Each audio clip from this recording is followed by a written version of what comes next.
Hey, Scott from MyGrowthRings.com here. And Seth from SethMarkwood.com. Together, along with you, the three of us, we're Markwood. That's easy for you to say. Not so easy for me. It's Markwood Ben's Breakfast Club. Welcome back once again, and good morning, Bory. How are you doing? Good morning. I'm doing well. I'm having fun playing with my light. I need to stop that immediately. Colors. Got your ground effects lights going. Is it distracting or something? No.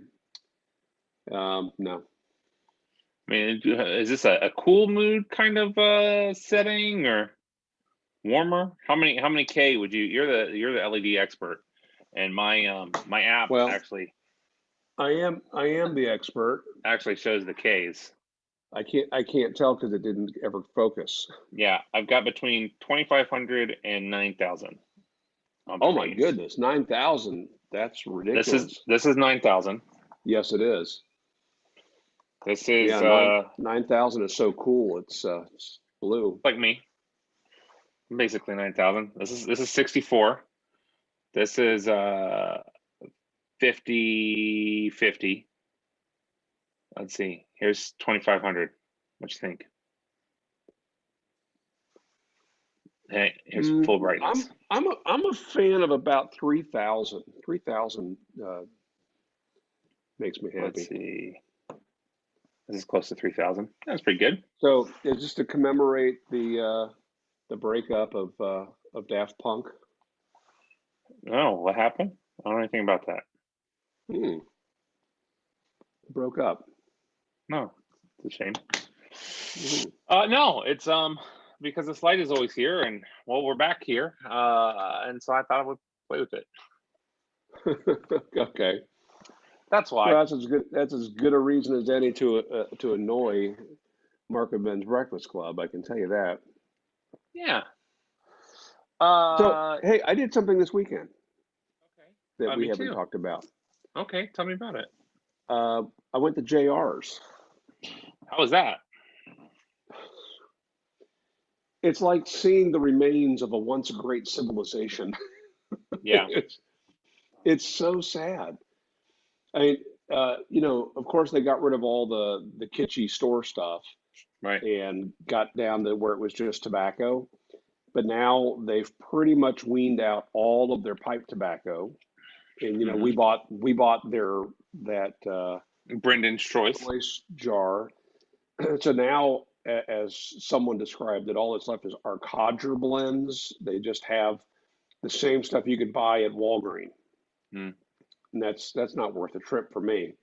Right. Although I did go there to buy some cigars for your Uncle Chris for his birthday, and that they had, so that's good.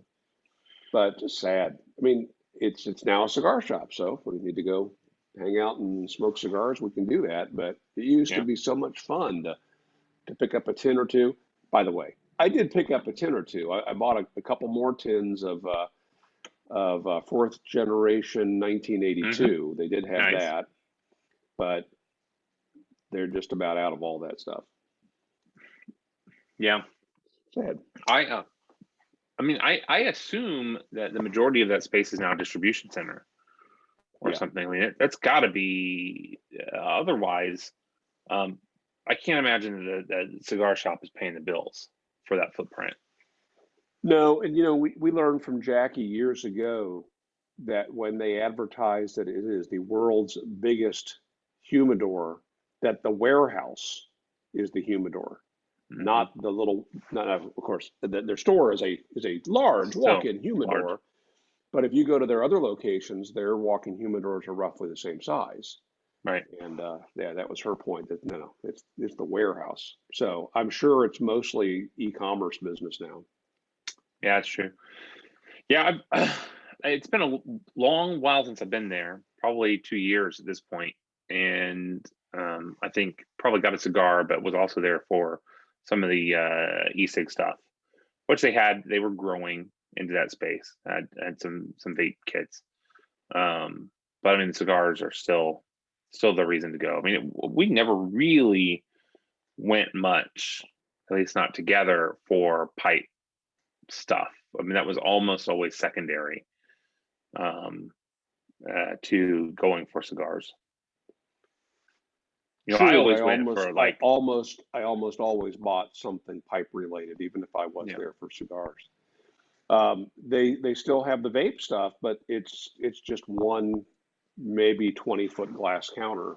yeah, Because that was a kind of an L shape that went around to the roll your own tobacco and cigarette counter, and that seems to have grown a bit. yeah. You know, where they have all those bags of pipe tobacco, Mm-hmm. Mm-hmm. all that roll your own stuff. Mm-hmm. We've tried to do that. So, you know, the elephant in the room, we're back remote again. We're still working on getting schedules synced up, but we're glad to be here with you and you and you and you and you know, Me. you. So yeah, that was cool. Did you get a chance to smoke cigars? I did not. I bought them and gave them to Chris, and then he left with them. No, with not no cool. with no invitation to join him. I Oh, got him a bummer.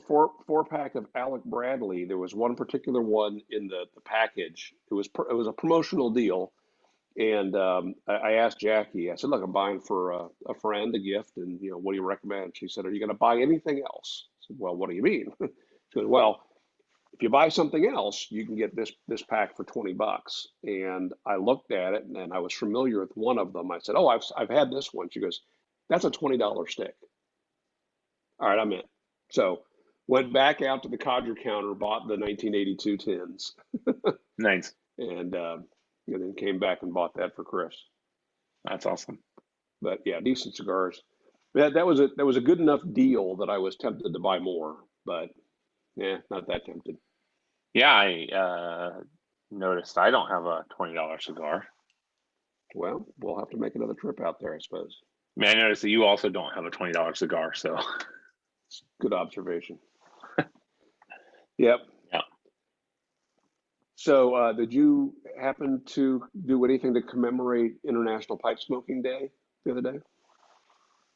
No, I didn't know that was a thing. Yeah. I didn't know that was a It, day. it's a day, it's a thing. And, you know, I was asked by one person in years past, was asked by multiple people why I wasn't promoting it. Well, that's because November's International Corncob Pipe Smoking Month. I have a Right. whole month of promotion. I figure I'll let everybody else have that day.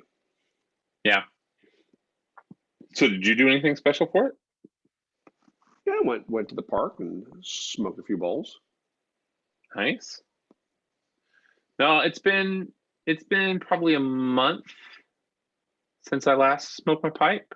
I took had a buddy invite me out for late night fire, guys fire night, and went and they had mentioned having smoked a pipe before, but really have having had a bad go of it, and they were having some cigars, and so I took some pipes to share and helped walk them through it, and I think it was one of those experiences where it was late enough, cold enough, and had already had a cigar that it was probably just a bridge too far to really spend time to figure it out. But we'll hopefully get another shot at that. But that was I the mean, last time I smoked my pipe. this tends to be the season for most pipe smokers. You know, they seem to enjoy winter pipe smoking. Yeah, they go But it's hand in been hand. crazy cold and wet, so I can get it if folks have to smoke outdoors. It's not been the best time to smoke. That's for sure. Yeah, yeah, And cold and cold and cold. Even in Texas, it was cold. I heard that. Yeah, Yeah. Do you know anybody down there? I do, but I've not checked on them. I've not checked on them, and I stay off of social media, so I have no idea if they're thawed out or not. Yeah. Honestly, the only people that I know anything of are YouTubers that have been down there and were affected.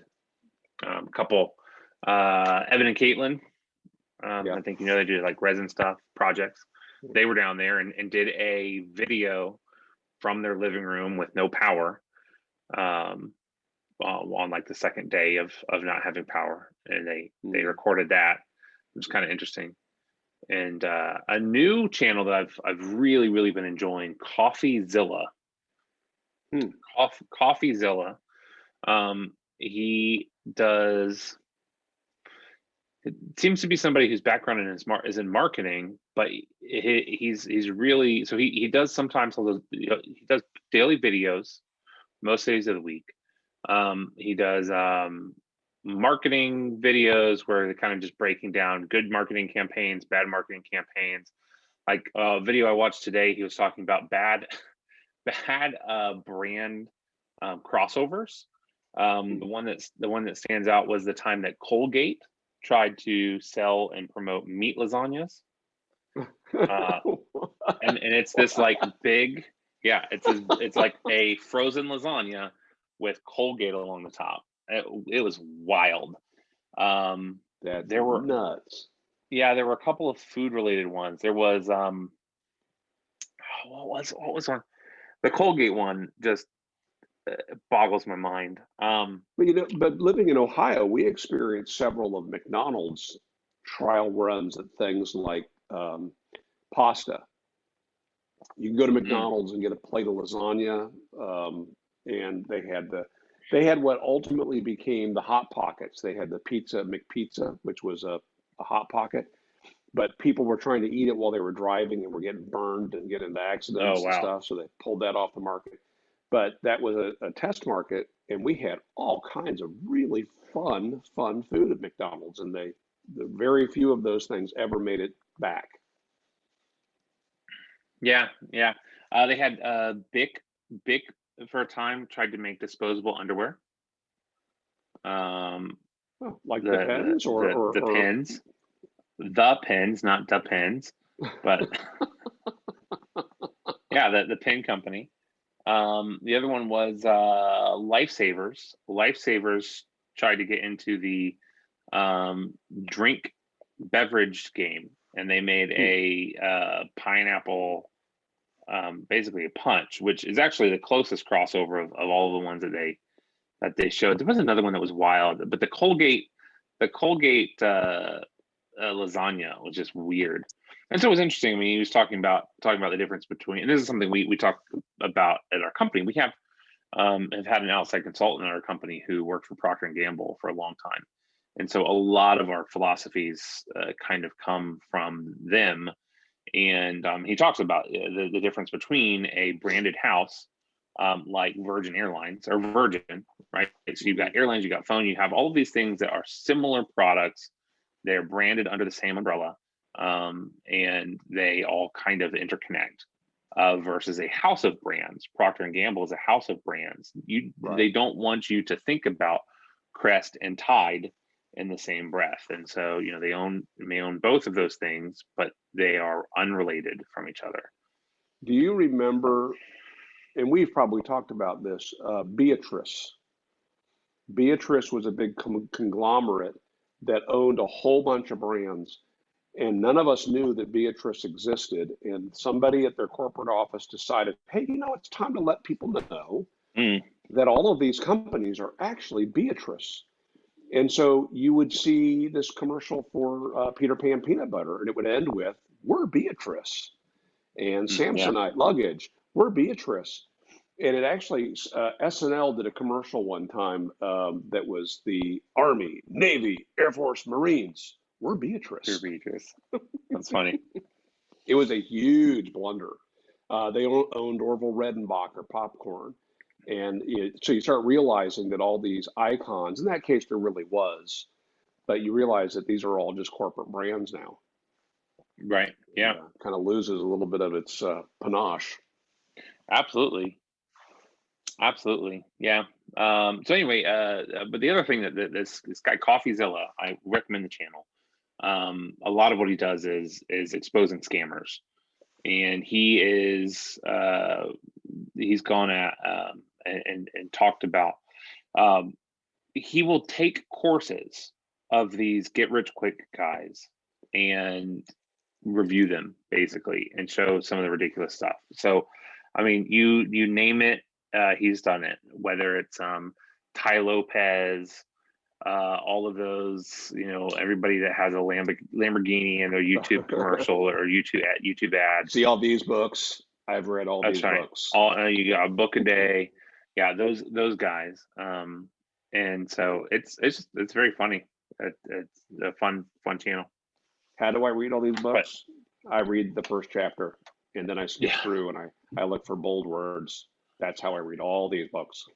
Well, yeah, I think a lot of those guys sell as part of their classes, as part of their course. They sell basically book summaries as well. So anyway, he's a YouTuber who was in Texas who was affected, had a daily posting schedule and couldn't post for a few days. So I mean, I don't know how many of our viewers are YouTubers. I know that many of them are within the YTPC. I'm curious how many of them are keeping an eye on all these ideas about looking at the analytics and trying to figure out how the YouTube algorithm works and things like that. And it's fascinating. Probably the best example I've heard recently is the fact that, there's bajillions of hours of video uploaded every single day around the world to YouTube. And you're subscribed to a very, very small number of those people. And many of the ones you're subscribed to, you don't really watch anymore because you subscribe to that video because the guy did something really cool with a bunch of Orbeez in a swimming pool. And you don't really care about the rest of the things that they do. And so as a result, we think that we're making a video for a certain group of people who are subscribers, and they don't even know we've done videos. I had a guy who sent me a message just today saying, hey, whatever happened? You mentioned, this is on the YouTube, the woodworking channel. That's Wood Wishes. That's fine. Wood Wishes, yeah. You mentioned you were going to show how to polyurethane a cast iron joiner. You also mentioned that you were going to show how to remove the rust. I sent him 3 links, but I realized, okay, here's a guy that maybe subscribed, but either didn't ring the bell or doesn't come back to check on new content. And the whole thing about ringing the bell, the whole idea that, okay, you're subscribed, but you're not really subscribed. The whole, is weird. Yeah, I mean, I think that we are beyond the tipping point for all of this stuff. I think in early days, subscriptions were important because you subscribed to see more of that thing that you liked. Yeah. Now we have more subscriptions to things than we know what to do with. There is more noise that is fighting for our attention than ever before. Between social media, between email subscriptions, between mail subscriptions, television shows, commercials, podcasts, targeted ads, Google ads, Facebook ads, all of it is just, it's always in our face and it's always looking for our attention. I think they're just overwhelmed. Yeah. Maybe I'm the anomaly in this, but I don't suspect so anymore. I almost never subscribe to anything anymore. In fact, I unsubscribe. I unsubscribe from so much crap. I cannot tell you. I'm gonna get heated for a second. How many times, this pisses me off, how I've now unsubscribed from Radisson hotels, probably 5 different times. Today I received an email, I just straight up marked it as spam. Because what they're doing now, and I understand it, I'm in marketing, I understand it, and I've got to make sure that we're not falling into this as well. But what they're doing is they're taking your information, and when you sign up for an email list, they're going to put you in a big bucket. If you at any point in time click on any of the links or whatever, they're going to identify you and put you in a different bucket. And then if you click on anything else, they're going to put you in a different bucket. And if you go to their website and they can track that, they're going to put you in a different bucket. And what You're in can a happen, sales funnel, whether you know it or not. right? And what can happen, whether you have gone there or whether they have just decided to put you there, excuse me, is you can be in multiple sales funnels or sales pipelines at the same time. And the bull crap that they're doing now, which is where I have a problem with Radisson, is when you go to unsubscribe, they are now unsubscribing you from that newsletter. Right. They do not provide a universal unsubscribe. And so you should not have to unsubscribe from something 5 times. And who knows, I'll probably get another thing. But I have unsubscribed from the newsletter, from this line of communication, but a different department effectively is going to keep communicating in a different one and a different one. Yeah, I've been to those places where when you go to unsubscribe, they give you an option basically to tailor your communication. Yeah. So are you saying that you want to unsubscribe from all, or just the daily, or just the ones that we sell to other people, and so on? And so, yeah, there are a couple of them that once I see that, I realize, oh, you know what? I do want to occasionally see the discounts. Right. Maybe a monthly digest, but I'm not interested in them selling my name to somebody. So the things that will, I've gotten to the point now where I'm overwhelmed with the noise, and I'm trying to disconnect from it. The things that will automatically now earn you a spam flag for me, if you make me unsubscribe multiple times, if you pull some snazzy nonsense to make it look like I've subscribed to something when I've unsubscribed, or unsubscribed to something when I've subscribed.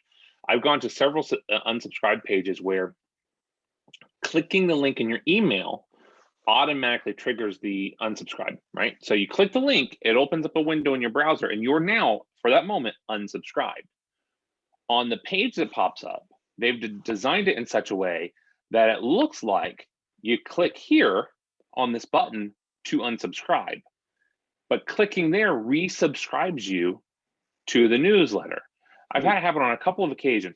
One time you click, it's not that blatant, but you get to the unsubscribe page and it says, please click here. You click here, and the pop-up pops up in place immediately, and it's designed to look like almost like an error pop-up with an OK button. And if you read it, it's, do you want to subscribe to this newsletter? And so that one was such nonsense that I took a video recording and sent it to my buddy who's in marketing. Like, can you believe this? This is blatant. The other thing, but if you're not paying attention, it looks like it's a double opt out, and it's not.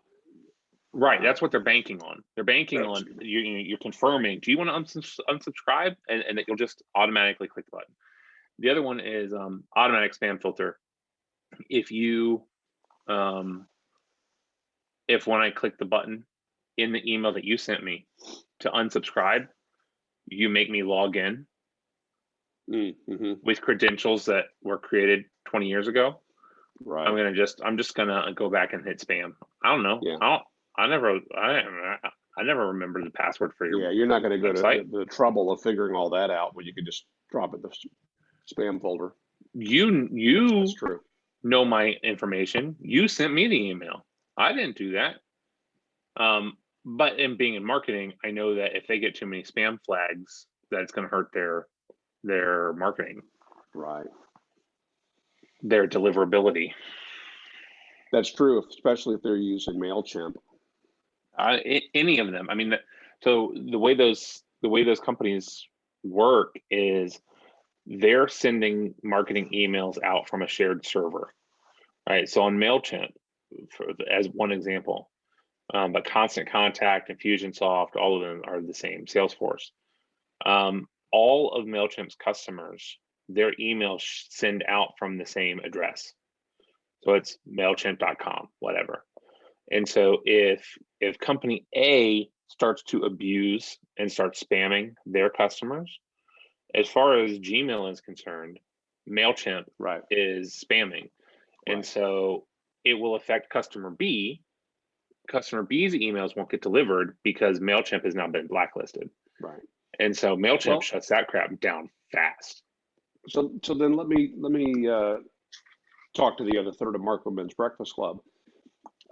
If you have subscribed to this channel or any other channel and you have not clicked the bell, then you may or may not get the notification when somebody that you have subscribed to is posting a video. Now, if you go to your subscription feed, you're likely to see it.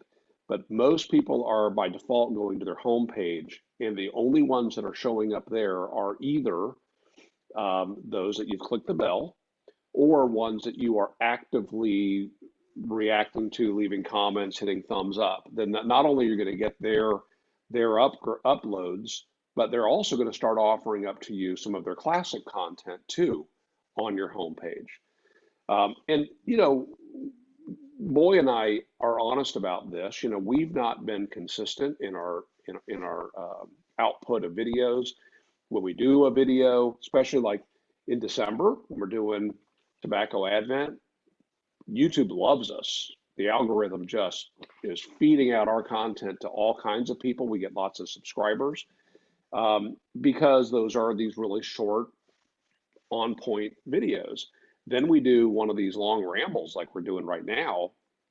People don't watch this one, they don't watch the last one, and then you won't be notified when we get back on track and start, putting out normal length videos from the shop. So it's weird, but again, can't blame it. There's so much content out there for folks to watch. Yeah. And that's what they want. They want folks to watch. Yeah, and like we discussed a couple of weeks ago, the algorithm, Gmail or YouTube, has gotten smart enough that it's going to put in front of you stuff that you enjoy watching. And so, in my experience, unless there is a creator that I want to support, I don't feel any need or obligation to subscribe to anything. Yeah, it shows me what I want now. And so when I do subscribe, it's because I really appreciate the effort that person puts in, really appreciate their content, and it's more of just an attaboy than it is for my benefit. It's for theirs. Right? So I know they're working hard. Do you, and you're probably blocking ads, but do you have any tactics for like Googling things so that you will be shown ads that are interesting to you? No. So because like I'll search something that I need to know right now. I need to know how to clean some bad looking headlights, right? How do you make them not look so nasty? And I'll read a couple blogs, watch a couple videos, and then I'll be getting all these ads for these restoring headlight things. I know what I want now. I don't need those ads. So then I'll go out on purpose and I'll look at and search for some luxury watches, premium cigars, things like that. Because you know what? If I'm going to see an ad, if you're going to feed something to me, right, I want it to be something interesting. All right? And I don't care to see that other junk. We're going to be, there's big news this last weekend. My daughter and her family moved out of our home. And so in the next few months, we'll be getting this house ready to get on the market. We'll sell this house, we'll move somewhere, buy a new house. And, so there for the next few months, there's going to be a lot of searching for home improvement type of things and stuff for new furniture and appliances. And then when I'm done with that, I'm done with that. I don't want to get on that train, and it'll be a while before Google figures out that, okay, he's no longer interested in this stuff. Yeah, 30 days. You think it's that short?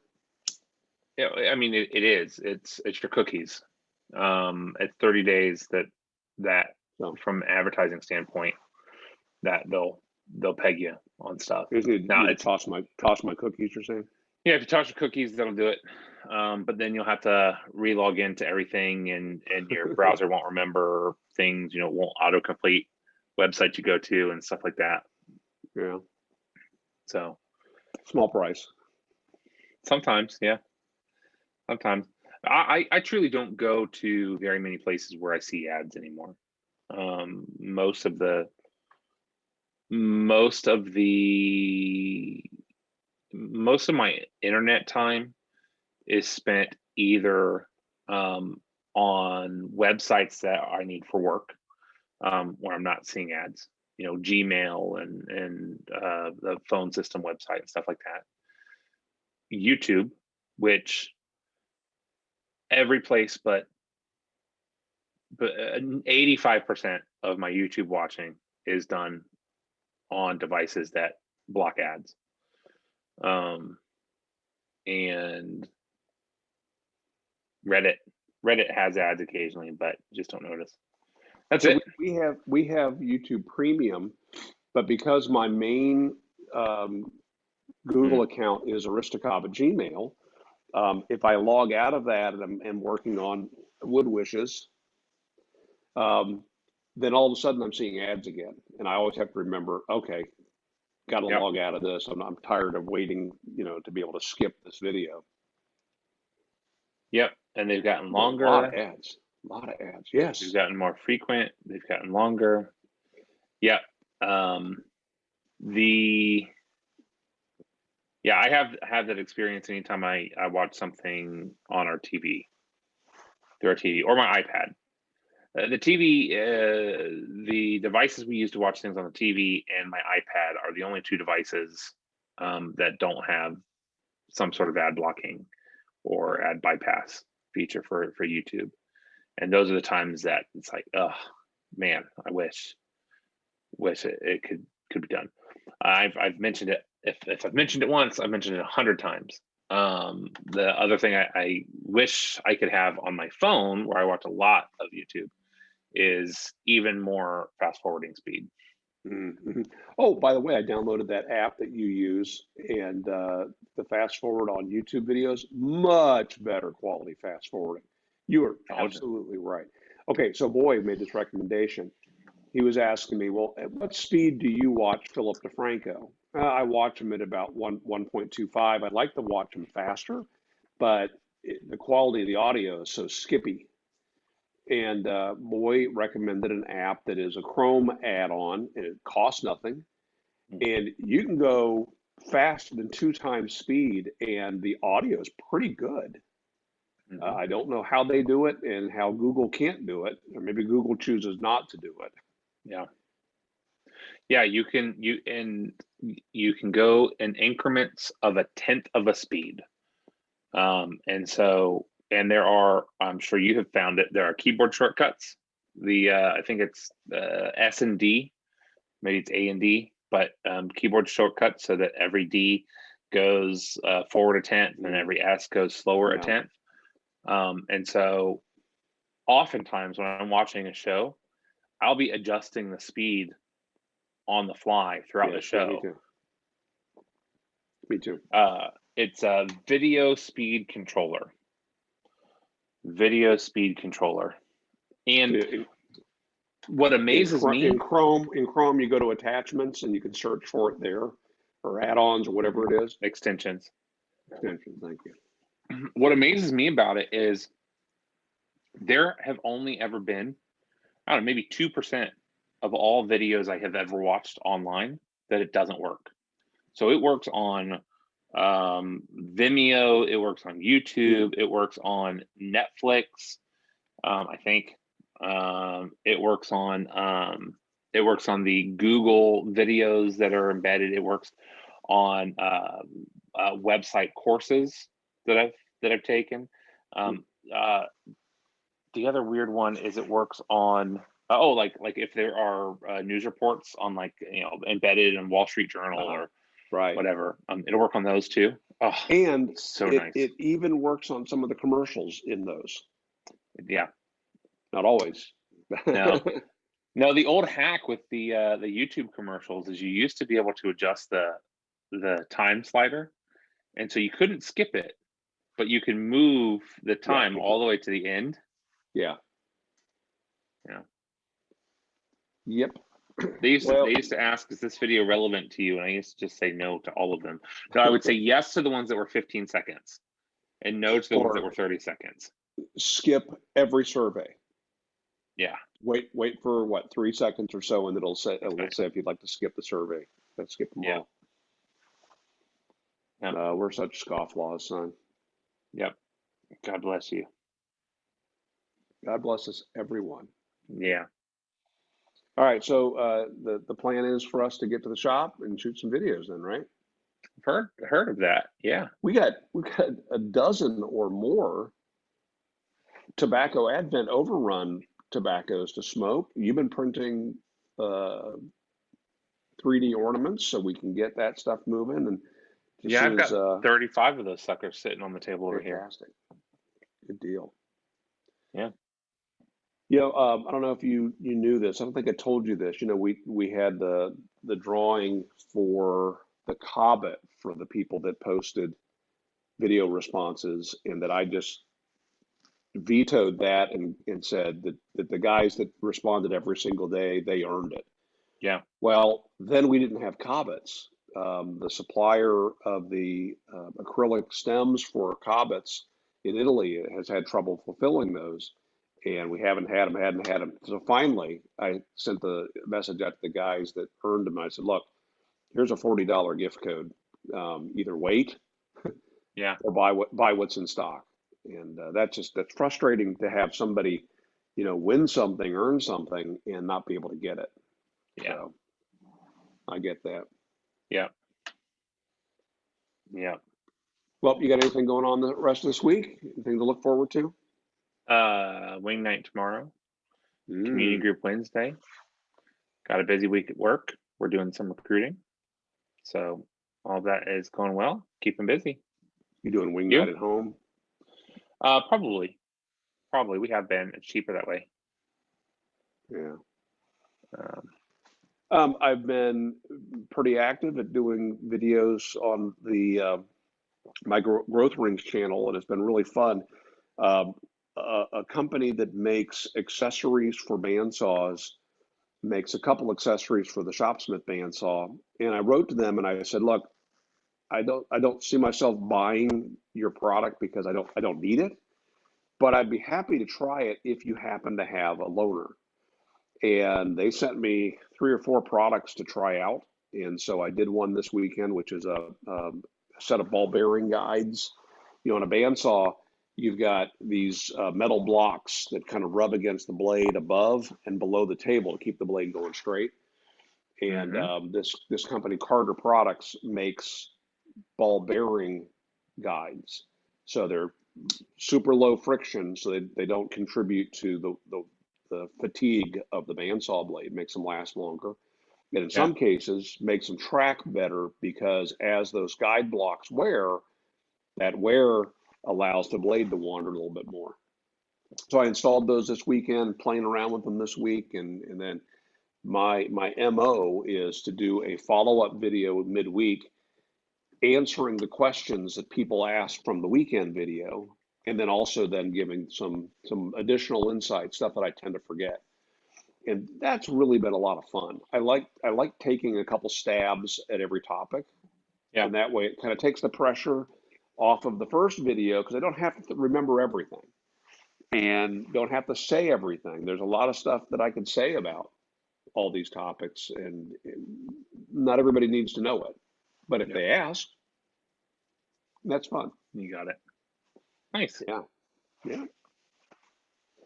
So, and now we're just in full on straight ahead mode on getting stuff done at the house. So that'll be a lot of work for me and your mom in the coming Yeah, I'm week. excited for you to do that. And it turns out I am real busy on whatever days you might need some help. So yeah, my schedule is just full of commitments.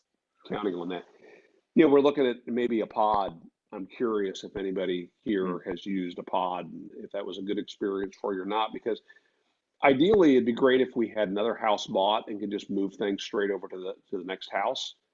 Yeah. odds are that's not going to happen. So maybe putting things in a pod makes sense, because the idea of putting things in a truck, unloading the truck at a storage facility, and then unloading the storage facility and moving it all in, that doesn't thrill me. So, Yeah. Yeah. but mostly purging, lots and lots of purging. Yes. Yes. Lots Here of 3 purging. years. Only 3 years, but we moved out of the house that you're in after being there almost 15 years. And we moved a lot of stuff that probably should have been tossed because, hey, we just need to get out so you guys It's can kind of move in a in. hurry. Yeah. Yeah. And so there's some stuff that came over that's still in boxes that we haven't needed it for 3 years. Yeah. Time for that to go. Yep. Goodwill. Yeah. Yeah. Be good to do the purge, and it's amazing how easy it is to accumulate things that are ultimately of little to no value. No doubt about that. Excuse me. All right, hey, let's wrap this up. We've been Yes, please. long enough. Yeah. Yes, please. I mean, I'm just saying, look, it's not that I don't enjoy it, but I believe we said let's shoot for 20 minutes. We're probably like the hour and a half mark again. It's late. No, really? You I think mean, so? it's 11:30. It's a Wow. Well, feel free to cut this video in half and post it over the next 2 weeks. How about that? it's I'll say it's probably an hour and 15 minutes because Goodness, it took forever to get everything up and running. But I know it did do that. All right. Hey, love you, boy. See me you. too. See you sometime soon. Yes, sir. Love you too. Thanks for watching this. If you made it this far, make it a great week, and we'll see you again soon. See ya.